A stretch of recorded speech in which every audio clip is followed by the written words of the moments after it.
जय महाराज जी। महाराज जी से जुड़े प्रसंगों की श्रृंखला में आपका स्वागत है। आज का प्रसंग एडवोकेट संदीप चौहान जी का है, जो कि रेवाड़ी हरियाणा के रहने वाले हैं। इस प्रसंग को अपनी किताब पुष्पांजलि में संतोष कुमार सिंह जी द्वारा संकलित किया गया है। संदीप जी बताते हैं कि महाराज जी से मेरा जुड़ना एक अनोखी घटना है। बात 2016-17 की है। उससे पहले मैंने कभी भी महाराज जी का नाम नहीं सुना था और ना ही किसी ऐसे व्यक्ति को जानता था जो महाराज जी का भक्त हो। 2016 के आखिरी दिनों में मेरे जीवन में भारी आर्थिक और मानसिक कष्टों का आगमन हुआ। जब परेशानियां आई तो परिवार के लोगों ने भी दूरियां बना ली। ऐसा लग रहा था कि इस जीवन के जीने के सभी रास्ते बंद हो गए हों। मैं हताश होकर वृंदावन चला गया ताकि शायद वहाँ कुछ मानसिक शांति मिल सके। मैं इतना टूट चुका था कि मन में इस जीवन लीला को समाप्त करने का विचार आने लगा। इस मानसिक तनाव में मैं किधर और कितनी दूर तक चलता गया, मुझे इसका भान ही नहीं रहा। बस इतना याद है कि जब तंद्रा टूटी तो मैंने अपने आप को बाबा नीब करौरी आश्रम के बाहर पाया। मैं कई बार उस नाम को पढ़ता रहा।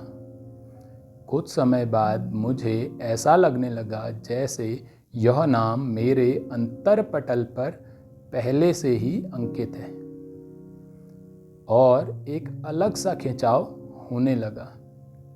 मैंने अंदर जाने का प्रयास किया तो बताया गया कि पट अभी बंद हैं, शाम को खुलेंगे।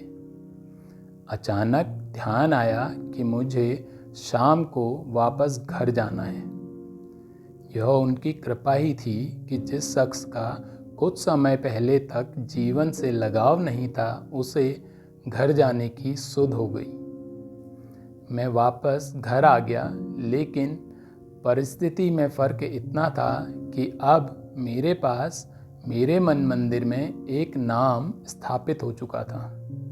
वह नाम था बाबा नीब करौरी महाराज का। इस नाम के सहारे मैंने कष्ट भरा 1 महीने का समय व्यतीत किया होगा कि अचानक एक दिन मैं अपने कार्यालय से सीधे वृंदावन बाबा के दर्शनों हेतु चला गया। जब मैं बाबा के विग्रह के सामने पहुंचा तो उस स्थिति का शब्दों से बयान कर पाना बहुत मुश्किल है। मेरी आँखों से अविरल आंसू निकल रहे थे।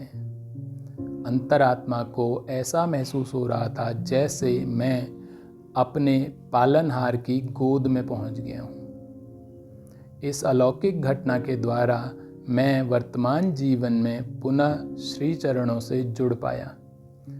महाराज जी द्वारा कही हुई बात एकदम चरितार्थ हो गई कि मैं जिसका हाथ एक बार पकड़ लेता हूँ उसे कभी नहीं छोड़ता।